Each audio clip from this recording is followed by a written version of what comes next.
Alrighty, so welcome everyone to our February session of Ag Women Connect Southeast Oklahoma, our second virtual event and hopefully one of many. So we're excited to be here. For those who do not know me, I am Crystal Butler. I am not only the COO of Ag Women Connect, but I'm also the chapter leader for Southeast Oklahoma. And with us tonight, we have our very own advisor, corporate cowgirl, Audrey Cunningham. Thank you for being here. Thank you, Crystal, for having me. I'm so excited. You got to be there when I was launching Lockhart chapter, so I appreciate the opportunity to be here for you while you get your chapter up and going. Oh, thank you, thank you. And you're just a pleasure to always have around. You're always smiling. You just bring this energy and that we need so much more of in this world. And I love you for it. So thank you for just being and just being open to being a part of this. Um, as we discussed, the kind of theme for tonight is being true to yourself. And you are one of those people who is as authentic as they come. Like and especially in this crazy world where everybody's trying to be trendy or fill like a mold or something of like that. You're your own person, and you with the many. I'm lucky enough to know most of your story, so we're going to share it in a little bit.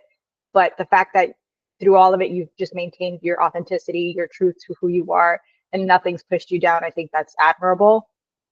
So, with that being said, can you just give us your story about how you got started in like your background from where you were and what brought you into the world of agriculture, what you're doing now, just a little kind of high level overview. Absolutely. So I will say, being the youngest of four kids, when my sister decided that she wanted to start taking riding lessons, horseback riding lessons, I was deathly afraid. That was not my mojo. I wanted to do it because her and my two brothers were riding, but I would not get out of a trot. So we ended up starting that journey when I was like 5.5, 6, when we finally got horses. And my it was a fun journey to get involved with 4-H. So I was a 4-H, a 4-H'er from Clover Bud to being a senior. So I really felt like 4-H gave me such an opportunity to try multiple things. So whether that was horse judging, beef judging, public speaking, which currently has helped me a lot in my path in my career now, and then just set me up for success to try other things. So lots of different disciplines I got to try with 4-H to be competitive with. And so it was something that it's not necessarily that it was born into as much as it was, hey, let's go out and capture it and run with it. So while my brothers enjoyed more of like the shooting sports and horticulture and more calm things, I wanted to go from riding English, hunter jumper dressage to roping and goat tying. So it was one of those blessings in disguise, but also probably terrifying for my parents to have to see their little girl in breeches, trade them in for cowboy boots and a rope and saddle. So no, so I ended up, I was just hooked on horses. So after I finally had my black and white paint pony Sam take off with me, and I was like, okay, I'm over like being the fear of the lope and the canter.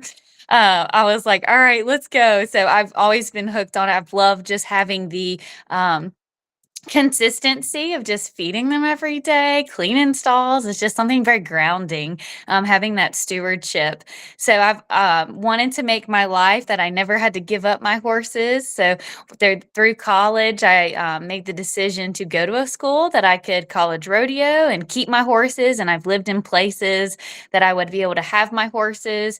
And while I've had to downsize my herd, I always wanted to put myself in a position that I still got to enjoy what I truly loved, and that was horses. And my original dream job was going to be a riding instructor, and so I was really proud after I got my education to pursue getting my therapeutic riding certificate and being able to go do the therapeutic riding before the world changed at COVID. And I think that was just something that I'm very grateful for, the opportunity that horses have given me to be able to just try other things and be brave enough to go after what I wanted to achieve.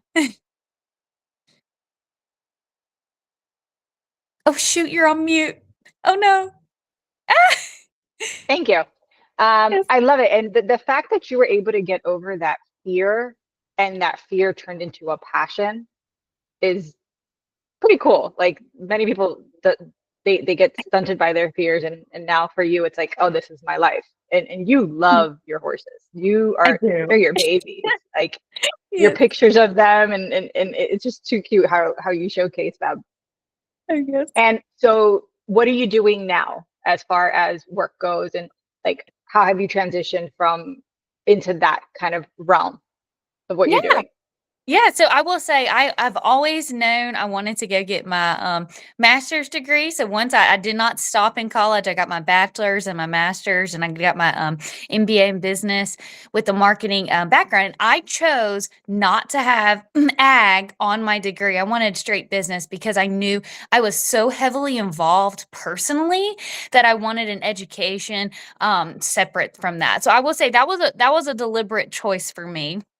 So I wanted to separate that out and just give myself credibility of business that doesn't have to be related to agriculture for me to be able to be smart enough and savvy enough to go through it. So after I got my master's, I went and got my therapeutic riding certificate as a riding instructor, certified therapeutic riding instructor in McKinney, Texas. So I moved out there, and then I was running a program down in Magnolia, Texas, and then COVID happened. So I was there for like 6 weeks and COVID hit. So what a synopsis to be in. And so I actually chose the nonprofit world and working with folks with special needs. The COVID that it was a the forecast was that we were not going to be coming back within that first year. So we ended up having to take a lot of cuts, and funding was getting strapped. Some of the funding that we had secured, actually people were backpedaling on. So I made the decision to go into sales. So I used my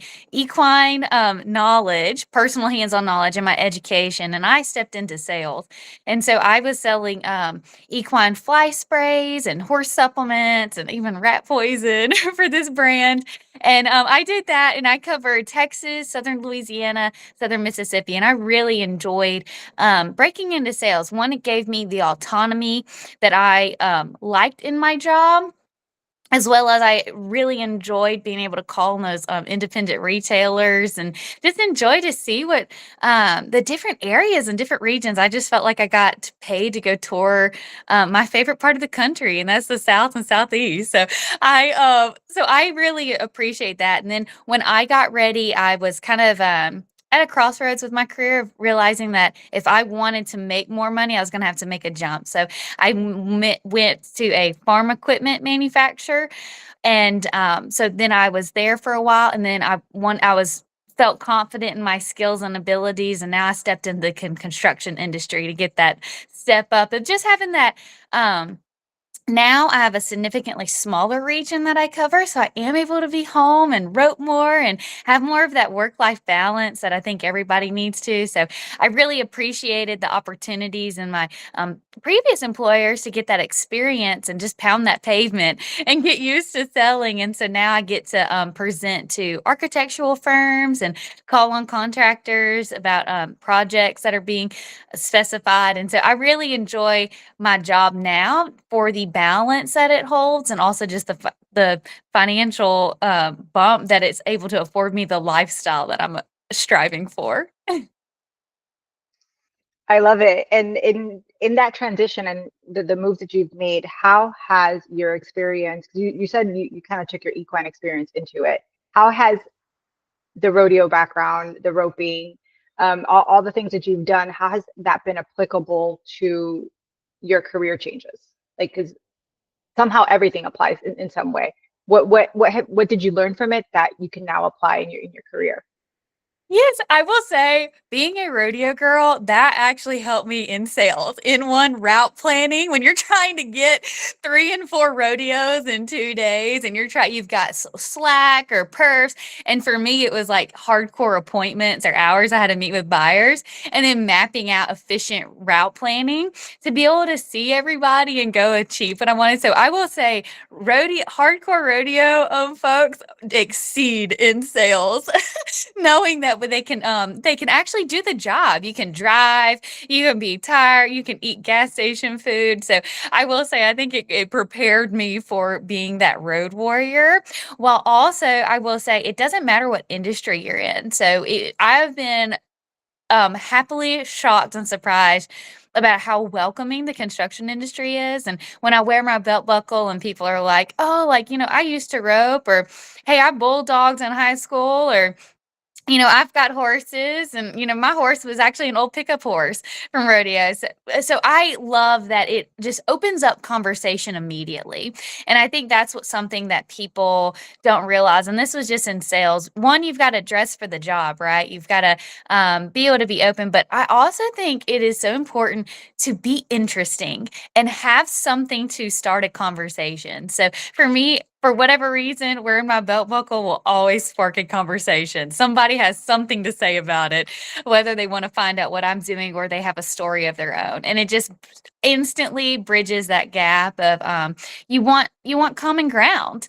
So I think that is where for me, horses or being able to talk to somebody that's got their cows, and I know how hard it is to keep my roping calves alive. So I think it's just understanding that the meeting of the minds, and knowing that, hey, I'm interested in other stuff too, outside of my work life, and finding what they're interested in, or what their daughter or wife has always loved to ride horses. And so I think it's just so important to be willing to be different, to stand out and have that something about you that is interesting that will just open up that conversation.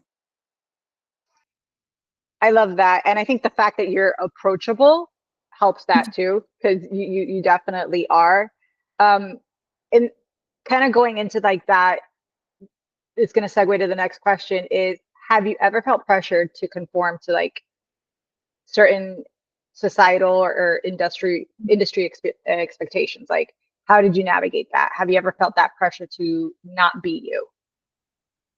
Well, I think at the end of the day, I've just had to embrace being that Mississippi girl that started writing English and then wanted to rope calves of all things. I've just had to embrace the fact that for me to be in Texas, like I have to be different and I have to be unique. And yes, I know a lot of people have always wanted to fit in. And I mean, I think in college that was where I felt the most pressure. But now just growing up, it's just like I like being different. I like standing out. It makes me memorable. It makes people remember who I am and my name. And I think the pressure to conform is a very worldly thing. And I think that is where you have to be confident and comfortable that you're not always gonna fit in. And that's okay. And I have moved a lot. I don't recommend it for people. I've moved for work and personal reasons, and back and forth from Mississippi and all over Texas, North Texas, Southeast, Central Texas. And I will say that I found is that you will find your people when you start feeling that people are not for you, or they're picking on you, or it just is very uncomfortable that they're trying to peer pressure you into doing things that you don't want to do. And maybe their lifestyle is different than yours. And there's nothing wrong. And if you don't find your people, it's okay to move. And I hope that frees up somebody to realize it's you don't have to sacrifice your personal values for a community. You can go find your community. And I think that that is what is so important, is whether it's the horse showing, I was very blessed with opportunities to show in more like the all around classes. And growing up and just have the opportunity to do it was awesome. But that wasn't the crowd that I fit in with. I felt like I could fit in with the crowd that I felt more of like, hey, I get out of it what I put into it, the hard work. And that was for me, the goat tying, the roping calves. And so that's where I felt like I fit in better. And I think it was just the self awareness to understand that I don't have to fit in and buy a blingier belt. Okay. I can, I can move and compete in a different discipline. And I do think it's just having that self awareness of what you're comfortable with, and just understanding that you got to be a duck and let some stuff roll off your back and just move on until you find your herd, your community. I love it. Be a duck. That's perfect.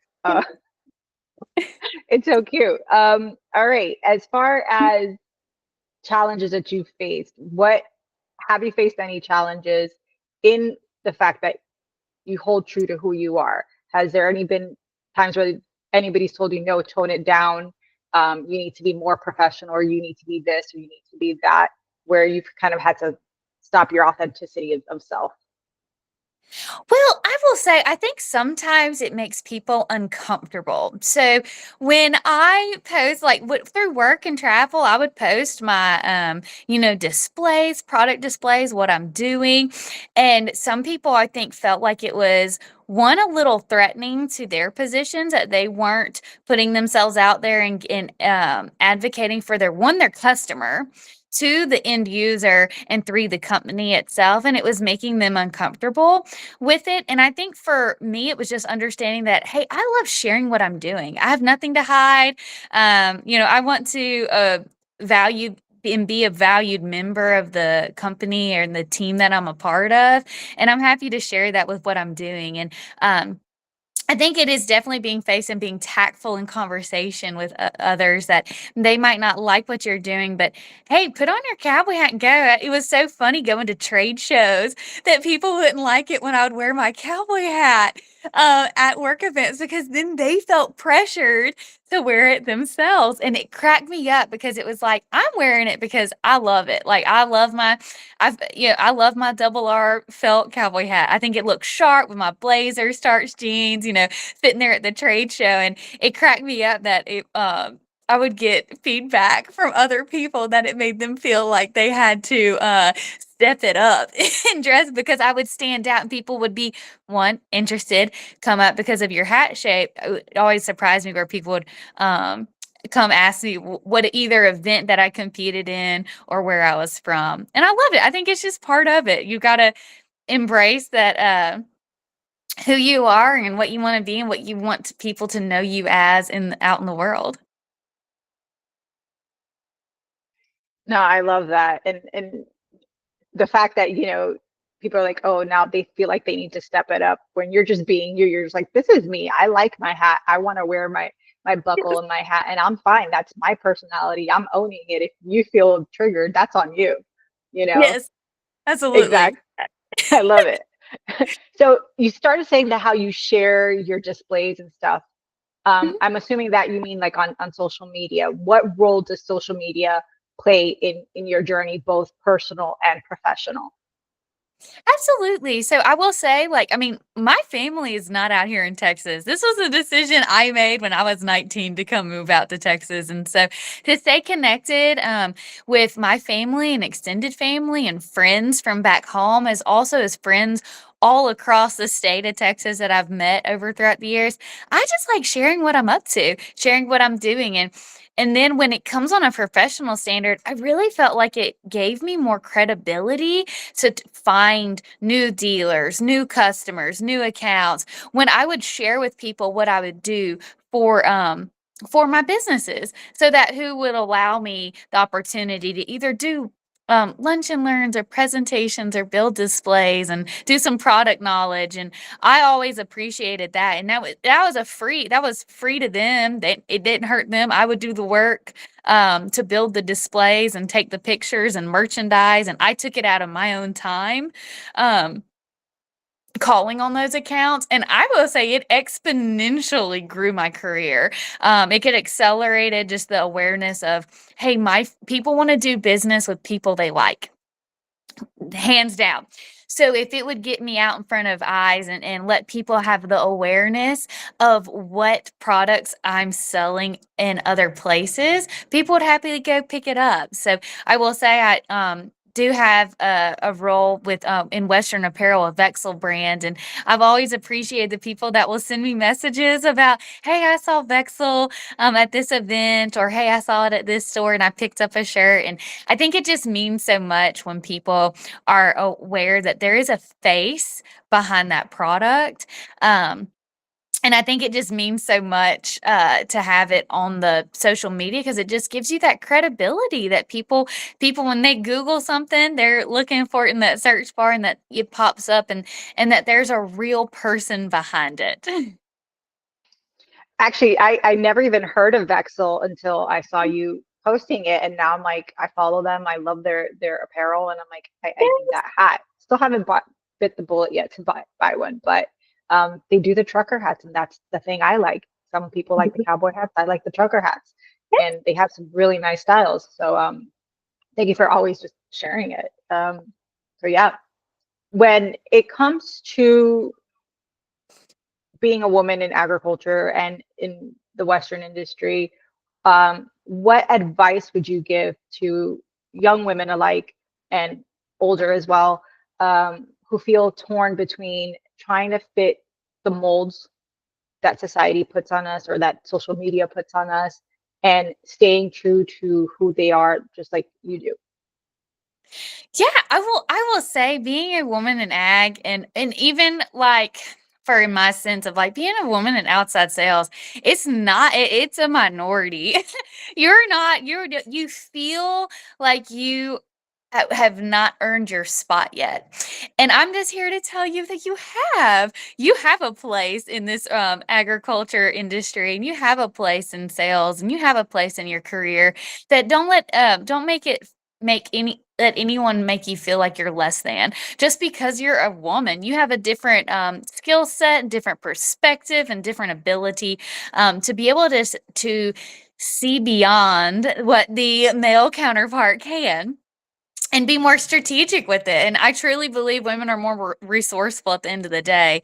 In agriculture, I am always shocked at how many people that are surprised that I rope calves. Like I tie down. Like this is not just breakaway. I am tying down calves too. And I love how supportive my competitors by being consistent to show up at my associations that I go with. At first, I think a lot of people were skeptical, and I did kind of feel like I was going to be like the clown, the little freak show. But when I started winning and started threatening their position of being able to take home their belt buckles and their saddles, then I became a true competitor. And hey, it's a mutual respect now, and it's not being seen as just a woman doing this. That they truly respect me as a competitor.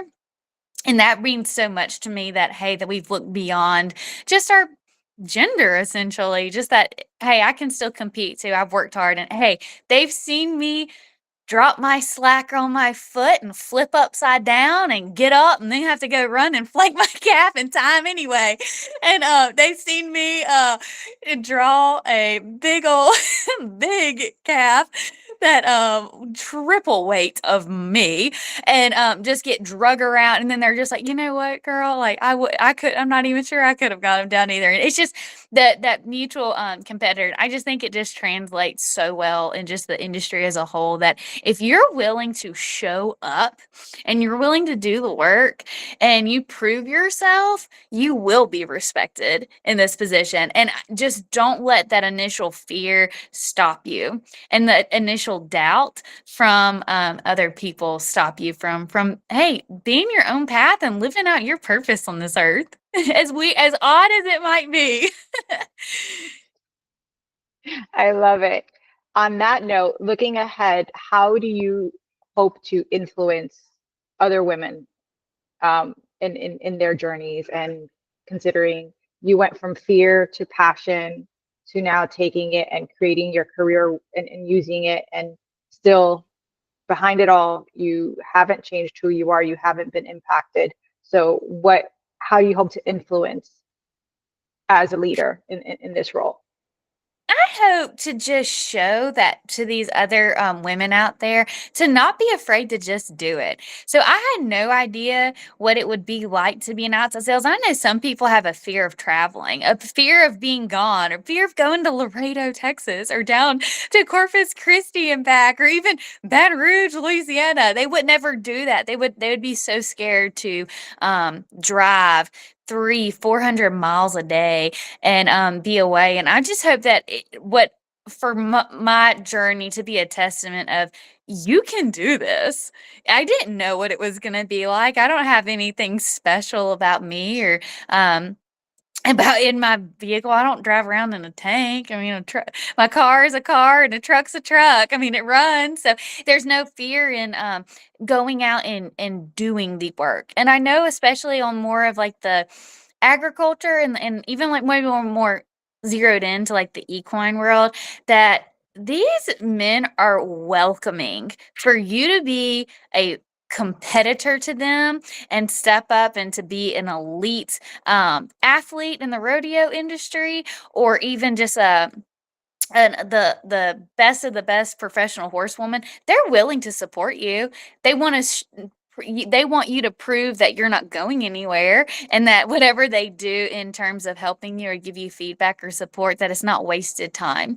Because I think a lot of people believe that women are going to be very fleeting just in what we have in our life past, that they think that we're not going to be here to stay. And when you prove that you're going to stick around no matter what, and you'll be told no, and you're going to still show up, and you're going to figure out a way to do it yourself, with or without them, I think that just speaks to more volume and will get you farther down the road. It's just being consistent with just showing up. So I'm hoping I'm just influencing other women to just not be afraid, just to show up, travel, go to the event. If even if you don't know anybody, enter the event. Even if there's not another girl competing, enter it. It's okay. Just because you don't see anybody else or any other girl or woman out there doing it doesn't mean you can't. And so I hope that that's truly what I'm able to influence. I love it. And I think you do that. You're very, just get up and do it. I remember at conference, that was kind of part of what you talked about. It was, you walked into the room, you might not know anybody there, but you at least showed up. And if you didn't like what you were seeing, you could pick up and turn around and walk away. Nobody Yes. stuck. So I Absolutely. think, yeah, I think that's amazing. Right now, I'd like to let anybody else that's on with us tonight to ask you any questions, get any feedback from you. Just make it conversational. So, ladies, if you want to unmute yourselves if you have any questions for Audrey. Now's the time for it. Kind of see if Vanessa, Natalie, Sheila, any questions, comments? Hey, Audrey, I was just going to say that last part that you said, I am still relating to that I'm 41. So I went to an event this week, the last 2 days, like by myself. And I was texting my friends and I'm like, never make me go by it. Never make me go to an event by myself. But that's how I don't know. That's just how you learn sometimes. And you don't always have to have somebody go with you. Like, just go out there and do it for yourself. Do it to educate yourself and learn about things. And that way, sometimes you just don't have the pressure of like being responsible for somebody else coming to the event with you, if that makes sense. Because sometimes, you're relying on their schedule, and vice versa. So just go out there and do it and meet some people. So it was refreshing, but at the same time, I was kind of looking around and wondering where my friends were at. I look, and I think that's a testament of too, like, when you go to an event and you don't know anybody, I promise you, if you're just open and being willing to see who's out there to cross paths with, you might meet a new friend, and you might be also meet a new job opportunity, a new colleague, a new person to attend, or also even just learn from somebody about a new industry trend that's happening, a new company that's starting up or moving in. And I think it's just so nice to be able to go to an event and just have open eyes and ears and go sit at a table you don't know anybody. Because I will say, like Vanessa, like, it is hard to go to an event by yourself and just you don't know who you don't know until you get there. That's right. Well, I think people notice too. I know they notice, if you're by yourself, like that, I think immediately shows them like respect for you, that you're there and you're putting yourself out there. Oh man, yeah. And I will say I've never gone to I mean, I know I absolutely there could have been events that I could leave early if I needed to, but I will say I've never gone to a professional event networking, whether it's an association or just an event, and not met somebody or not felt embraced or welcomed from somebody. Like it is just a, God will put people in your path that will take care of you and help you out. So I just really believe that, hey, just show up. Be the person that's willing to show up. 100%. A lot of opportunities that we get is just by taking that step or taking that risk. Heck, I took that risk and look at me now. Definitely not thought I would be in this world. This is city girl from Miami, and now involved in with one of the largest, if not the largest, ag women network in the country. So go figure. I love it. That right. I love it, and I get to have you in my life now. Yeah. You were such a big help. Like when we were just trying to figure out stock tanks a few weeks ago. Like you had answers for me because you knew the people and you knew where my resources were to call and where to go. So like you don't know what you don't know, and then if you're gonna meet someone that knows somebody that's gonna get you what you need. Exactly. Sometimes yes, you will have that opportunity to just expand your network, and I think it's just so valuable. No, for sure, for sure. Natalie, Sheila, any comments, questions? I kind of wanted to chime in here. I don't know if y'all can hear me. My audio's Yes. been kind of perfect. No, you're good.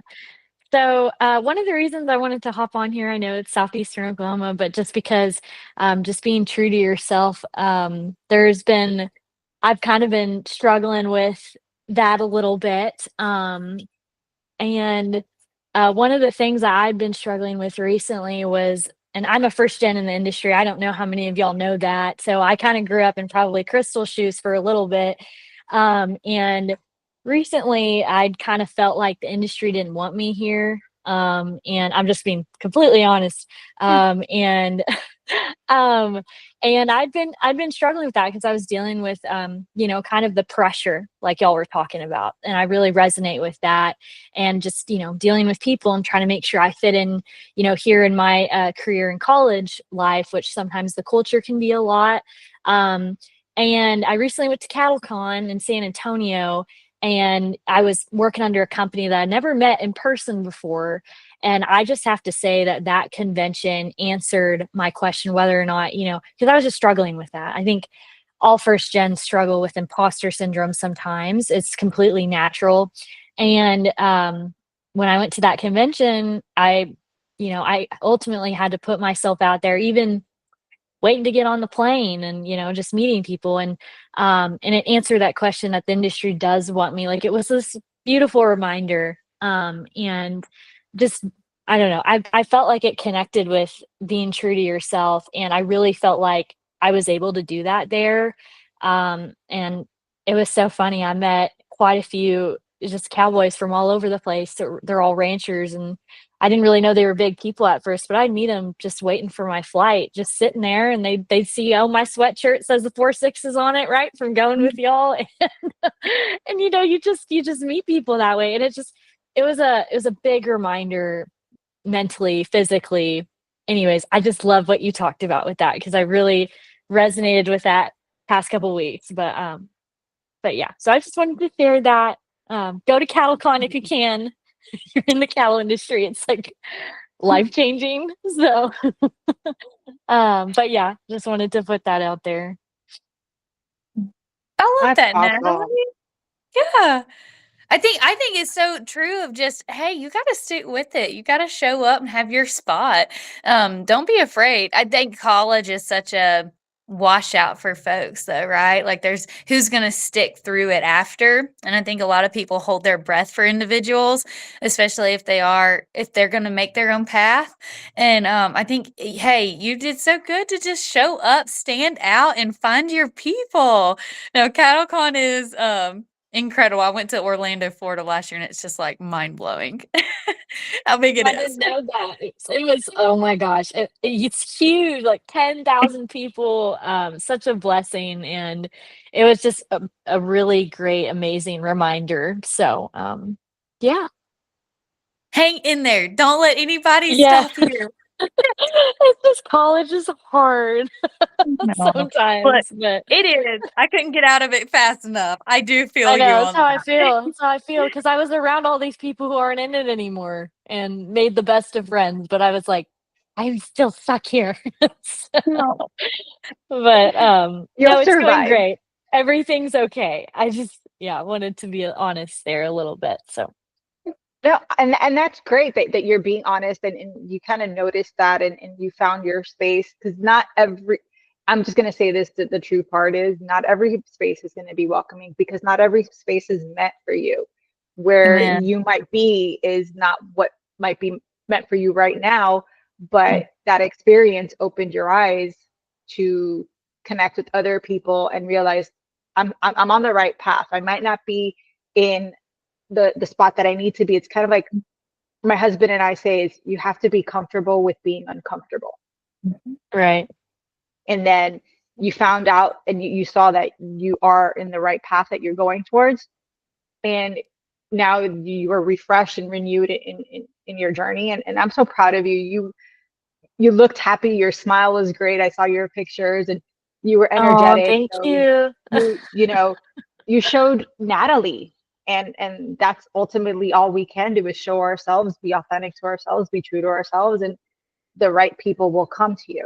You'll find your people, like Audrey said. So I'm proud of you. Oh, thank y'all. That's so sweet. I'm just gonna cry over here. I have to be so honest. I was emotional during that convention. God was there. Let's just say that. So, but yeah. Well, I was And just if gonna. you ever feel that way, go, Vanessa, go ahead. Oh, I was gonna say one quick thing, Natalie, is like you're going places, girl. Like I've seen your work ethic. I've seen like now I'm gonna like get emotional. Like I've seen how I'm much gonna you had cry. like but you care for people and like I met with Elizabeth this last Oh week yeah. and we spent an hour and a half talking, Natalie, and I don't know if I should tell you this or not, but like she Mhm. is your true, like she's your true friend. Like she just advocated and just like domed on you and just spoke so highly of you because I think she's kind of been there too. And like you were her first Yeah. friend, that just really came in and helped her at Texas Tech. So, I mean, your heart is in the right place and you're already doing amazing things. So it's just been incredible to watch you this past year. Oh, that's so sweet. I didn't know that. I'm gonna have to like go thank her for that. That's yeah, she's a good one. So well, thank you. I appreciate that. You're welcome. And I also want to just reiterate, like, because you said, oh, this is Southeast Oklahoma. This is open to anyone and everyone. And just like we're open here Oh, for you. okay. This is, yeah. That's one upside of your membership. Virtual, you can attend any virtual event or you can even go to a Lockhart chapter event if you're in the area. So you can take advantage of that with your membership. But aside from that, you have walked into a community of like-minded women that are here to uplift you and support you and cheer you on. So if you ever feel like I need a pickup, you have my number. Just text me. You can reach out to Audrey. You can reach out to Vanessa. You can reach out to Mandy, any number of us, and we're going to be there for you. You are number one, our junior ambassador. So there's that. But you're now part of the sisterhood. You're now part of the community, and we're here to cheer you on and make sure that you reach those goals and that you don't feel alone. And then when you do feel alone, we can support you to remind you of where you're at and where you're going. Thank y'all. Y'all are literally the best. And that's really why I wanted to join the meeting. I wasn't entirely certain because I never done a virtual one before. But yeah, so worth it. So, well, I'll open it up to anybody else because I'll just start rambling if I keep talking. So. No, you're good. You're good. I will not take up anybody else's time. I know it's middle of the week and we're all getting the hump day blues. So I will be respectful of everyone. So, Audrey, again, thank you. I'm honored to call you friend. So I appreciate you for taking the time being here and just sharing some of your wisdom with us. Like always, it's a pleasure just seeing your smile and just being in your presence. So thank you. Oh, I appreciate you so much, Crystal. Thank you for letting me come and be a part of this group. And I appreciate everybody joining in. I really do. It's so thank y'all so much. No, thank you. Thank you, Andrea, everybody, for attending. I enjoyed Great your Zoom, story, ladies. and thanks for Thank you. being on this. Thank you, Miss Thank you. Sheila. Yes, it was much needed. Well, pick me up. I love that. So I'll definitely be Perfect. at more. Yeah. Yeah. Come to more. Okay. Have a good night, ladies. Awesome. Okay. Good Y'all night. too. Bye.